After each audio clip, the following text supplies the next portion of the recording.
दोस्तों, भारत ने भयावह संकट के दौर में शेख मुजीबुर रहमान की मदद की और पूर्वी पाकिस्तान का नाम दुनिया के नक्शे से मिटा दिया।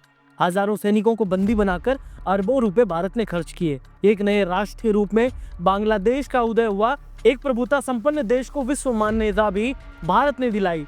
ज्यादा बताने की जरूरत नहीं, सारी दुनिया यह बात जानती है। आज वही बांग्लादेश हमें और पूरे हिंदू समाज को लाल पीली आंखें दिखा रहा है। बेशर्म मोहम्मद यूनुस की अगुवाई में हिंदुओं पर जुल्म ढाए जा रहे हैं, मंदिर तोड़े जा रहे हैं, संतों को बेवजह पकड़कर जेलों में डाला जा रहा है। कट्टरपंथियों का बोलबाला है, जिहादियों का बोलबाला है। देश को इस्लामिक देश बनाकर हिंदुओं के कत्लेआम और धर्म परिवर्तन कराने की तैयारी है। सच कहें तो जिन बांग्लादेशी ने राष्ट्र जनक शेख मुजीबुर और उनके परिवार का कत्ल कर दिया था, उनसे ज्यादा उम्मीद भी करना नहीं चाहिए। लेकिन भारत के बगैर बांग्लादेश कितना बौना है, यह बात यूनुस को भी समझ लेनी चाहिए और कट्टरपंथी जमीयत को भी।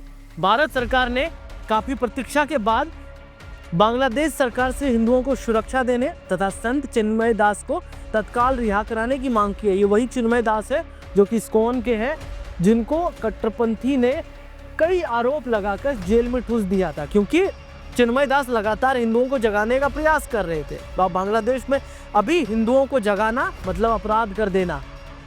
ये मोहम्मद यूनुस की जो जिहादी सरकार है, ये पूरी तरीके से वहाँ हिंदुओं को परेशान कर रही है।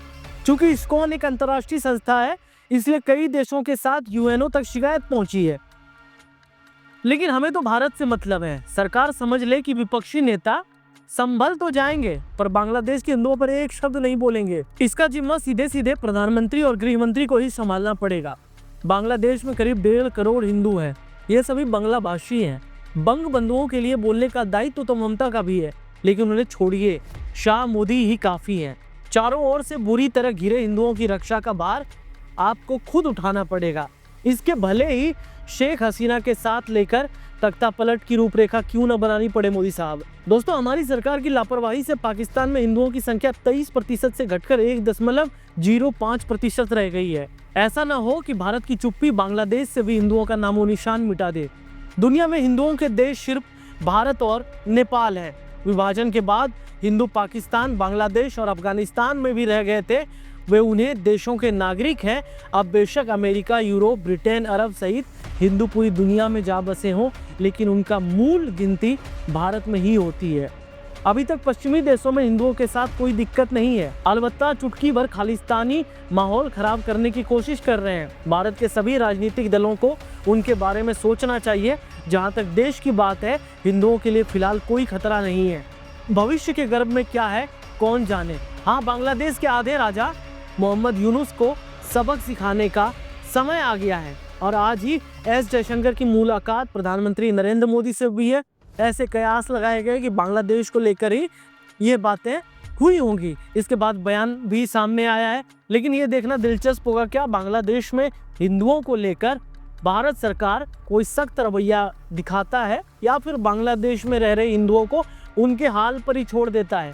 क्योंकि जिस संकट के दौर से बांग्लादेश का हिंदू गुजर रहा है, उनकी बेटी के साथ रेप किए जा रहे हैं, बलात्कार किए जा रहे हैं, उनकी बेटियों को कन्वर्ट किया जा रहा है, ये बड़ा चिंता का सबब है। और ये बांग्लादेश में हो रहा है तख्ता पलट के बाद। और इसके पीछे एक वजह है डेमोग्राफिक चेंज। अगर भारत में भी बांग्लादेश जैसी स्थिति बनती है तो सिर्फ और सिर्फ डेमोग्राफिक चेंज की वजह से बनेगी। इसलिए डेमोग्राफिक चेंज बहुत बड़ा मुद्दा है। डेमोग्राफिक चेंज को आपको इस तरीके से बता दूं कि जिस क्षेत्र में इस्लामिक संख्या तेजी से बढ़ रही है, इसी को डेमोग्राफिक चेंज का नाम दिया गया है। मतलब एक क्षेत्र में अगर 10 मुसलमान आए हैं तो वो उसको 2000 करने में जरा सा भी देर नहीं करेंगे और उस क्षेत्र को 2000 मुस्लिम से भर देंगे। और यही बांग्लादेश में हुआ। हिंदुओं की जनसंख्या घटने लगी और फिर कट्टरपंथी जिहादी सरकार आई और अब हिंदुओं पर अत्याचार किए जा रहे हैं।